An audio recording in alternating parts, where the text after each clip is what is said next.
Yawning. Why is yawning contagious? Have you ever been in a big crowd and then someone yawned, then you yawned, or looking at a picture, then you yawn? Yeah, that's contagious yawning.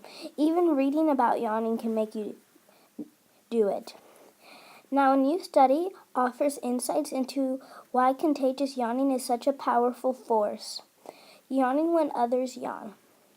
The study suggests is a sign of empathy and form of social bonding.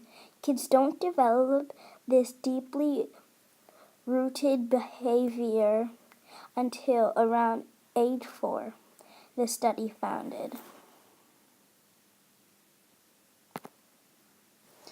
Yawning and stretching at the same time is known as panticulation.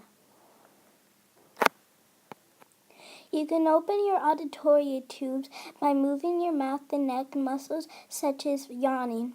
When this occurs, air can flow between the middle ear of the nasopharynx. This process equals the pressure of both sides of the eardrum, making it easier for the eardrum to vibrate and responsive to sound waves. If you have an ice pack at your house, it can actually make you not yawn if you do this little experiment when you put it on your forehead.